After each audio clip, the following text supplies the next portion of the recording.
Situado no médio Rio Doce, região de encontro dos rios Piracicaba, Santo Antônio e Corrente Grande, e que abriga o Parque Estadual do Rio Doce, com suas diversas lagoas naturais, inúmeros ribeirões e córregos que descem das serras adjacentes, a região do colar metropolitano do Vale do Aço dependeu essencialmente de suas pontes para interligar-se e desenvolver-se.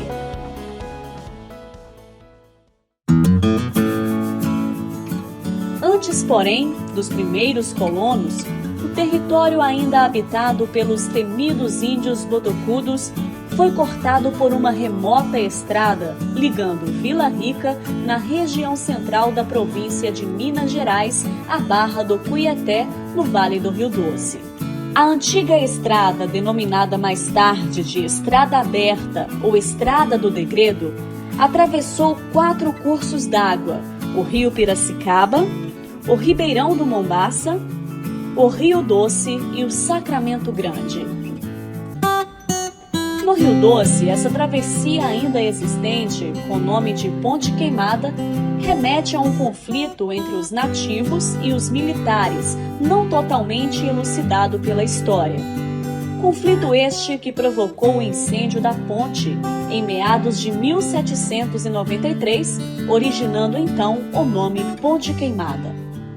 A ocupação efetiva do território, já no final do século XIX, cortado por uma extensa malha hidrográfica, contava apenas com a coragem e a força dos laboriosos canoeiros e depois os tropeiros.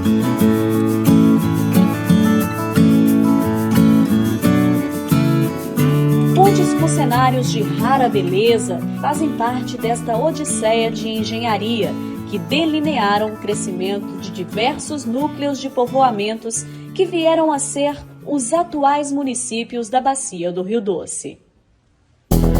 Retornamos à Ponte Queimada, entre os municípios de Marliéria e Pingo d'Água. Esta, construída em 1775 pelo governador Dom Antônio de Noronha, para atender à estrada que atravessaria a chamada Matas Nacionais. Em meados do século XX, foi reconstruída para atender ao transporte de carvão para a siderúrgica que se instalara no município de Antônio Dias. Muito visitada por turistas, a Ponte Queimada aguarda reconhecimento como Patrimônio Cultural Nacional junto ao IPHAN. Outra histórica ponte nas imediações tem-se apenas sua fotografia. Outra ponte que remete a um passado remoto é a ponte de Antônio Dias, sobre o rio Piracicaba. Esta ligava a sede do Arraial Antônio Dias abaixo, ao caminho que levava ao Alfié, distrito de São Domingos do Prata. Citada em cartas do então diretor-geral dos Índios e comandante das divisões militares do Rio Doce, Guido Tomás Marliéry, a ponte de madeira existiu até a década de 1950, quando foi substituída pela atual de concreto armado.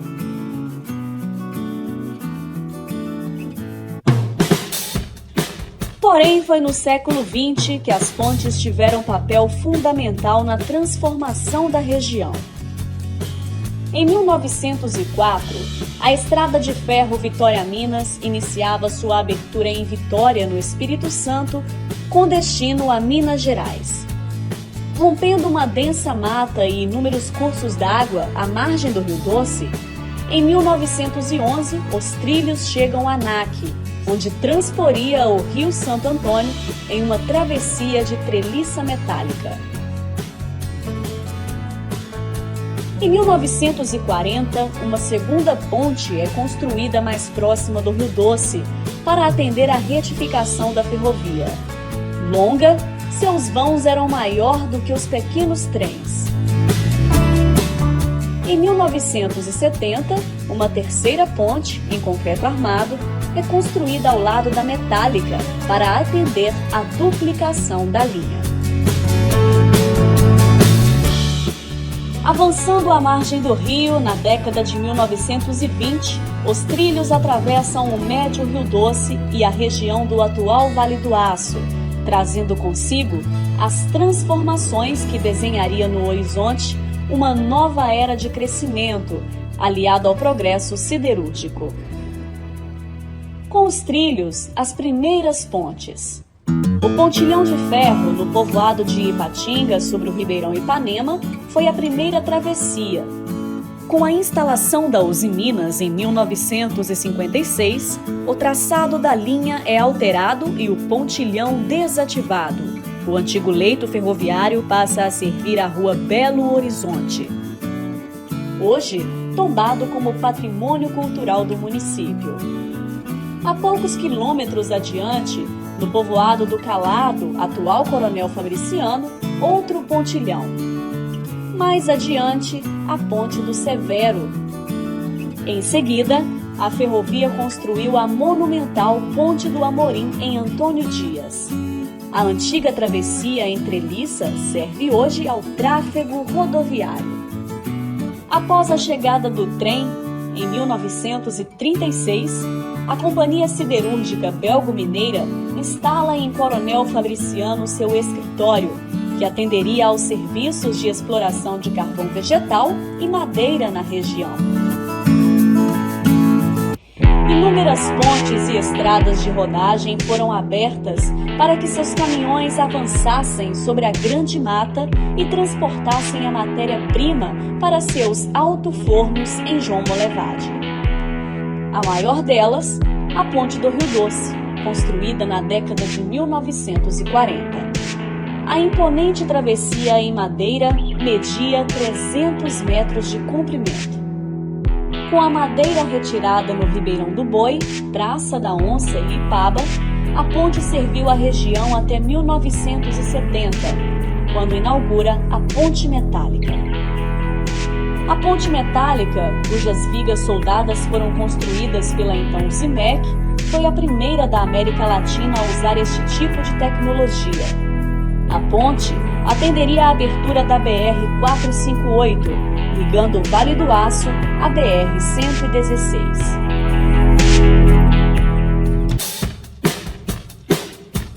Ainda na década de 1940, a região recebe sua primeira siderúrgica, a Aços Especiais Itabira, a Cesita.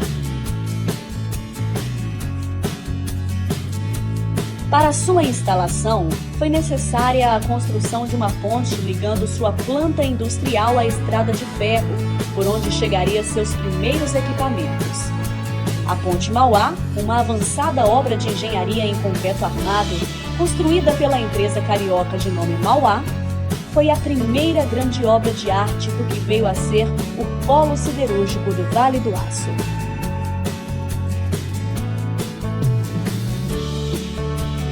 Atendendo ao tráfego ferroviário e rodoviário, pela Ponte Mauá, chegava os insumos siderúrgicos e escoava o aço, que seguia para o pátio da antiga estação de Acesita. Em 2019, a travessia foi totalmente desativada.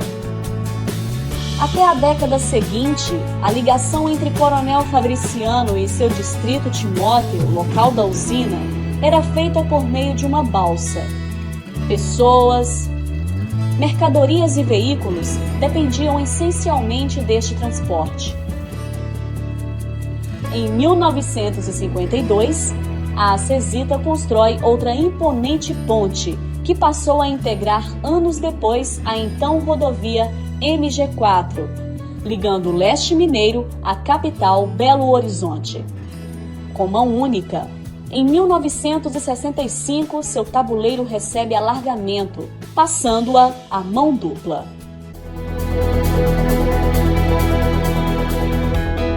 Com a construção do contorno rodoviário na década de 1990, uma nova ponte é construída pouco abaixo e a antiga ponte recebe o nome de Ponte Velha. Após anos fechada ao tráfego pesado, a ponte é restaurada e reinaugurada em 2020. Outra ponte construída pela Acesita para atender a construção de sua usina hidrelétrica foi a Ponte de Sá Carvalho. Com mão única, a travessia foi palco de vários acidentes. Na década de 1970, uma nova ponte com mão dupla foi construída ao lado pelo DER. Em 2005, esta passa por profunda restauração. Em 2019, a antiga ponte de Sá Carvalho é demolida, cedendo lugar a uma nova ponte para atender a duplicação da BR-381.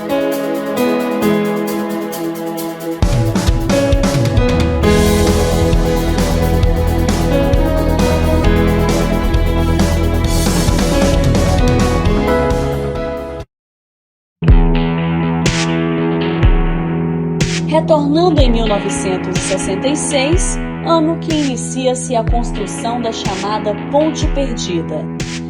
A polêmica obra de arte que ameaçava a preservação do Parque Estadual do Rio Doce atenderia à ligação da MG 425 à MG 760 em Cava Grande, com destino à BR 262.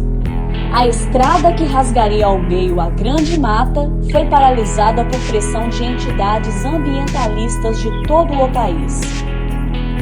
Abandonada no meio da mata antes mesmo de ser concluída, a ponte nominada de Perdida permaneceu adormecida por anos a fio sobre o estreito remanso do Rio Doce. Atualmente serve de base para o Centro de Pesquisas da Ponte Perdida e de apoio à segurança da unidade de conservação. Na mesma década, a rodovia MG4 avançava no sentido João Monlevade e Patinga. Um dos primeiros desafios foi transpor o Ribeirão da Prainha, entre Antônio Dias e Nova Era.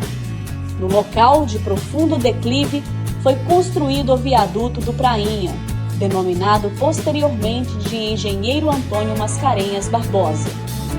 A arrojada obra sustentaria o maior vão livre já construído no país, com 108 metros de extensão.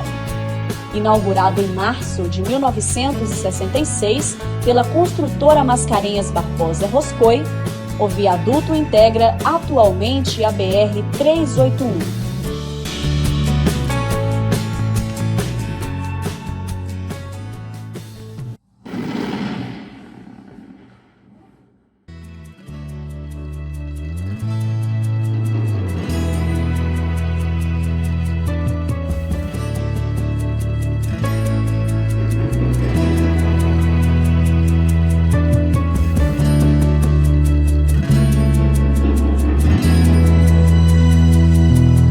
Ao longo da MG4, outras pequenas pontes foram construídas, dentre elas as pontes sobre o Ribeirão Oncinha, do Onça e do Severo, sendo todos de alto risco para os motoristas.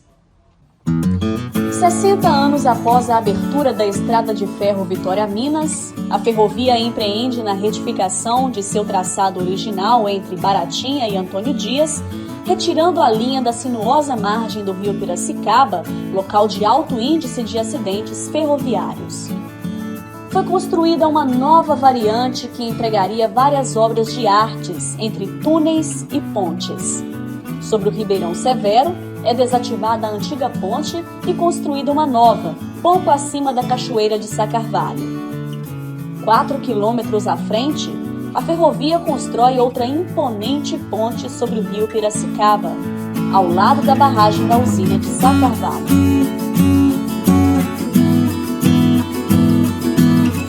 Em 1980, em Coronel Fabriciano, a ferrovia transfere sua linha do perímetro urbano para o outro lado do rio, construindo outras 2 pontes em concreto armado, uma no bairro Mangueiras e outra próxima à estação Mário Carvalho.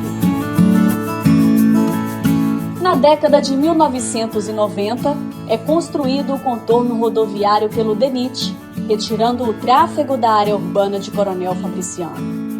4 pontes são construídas, sendo a principal ligando o centro da cidade à vizinha Timóteo. No final dos anos 1980, é construída a ponte sobre o Rio Santo Antônio, entre Belo Oriente e Açucena, ligando a região do Rio Doce à região do Alto Jequitinhonha. A ponte serve à MG 758.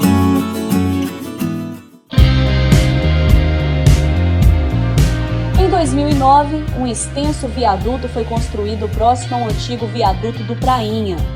Com mais de 520 metros de extensão, a imponente obra de arte integrará a duplicação da BR-381.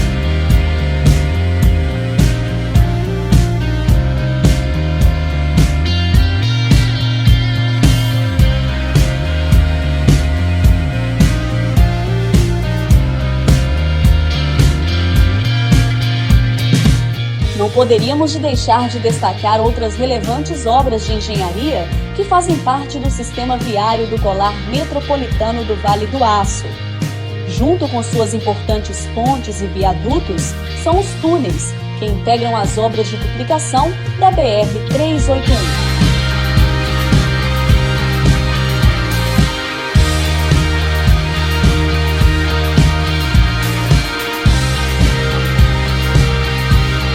Túneis de Sá Carvalho,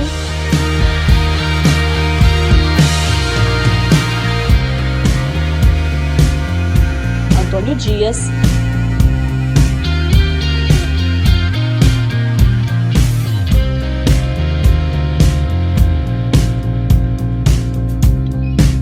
e do Prainha.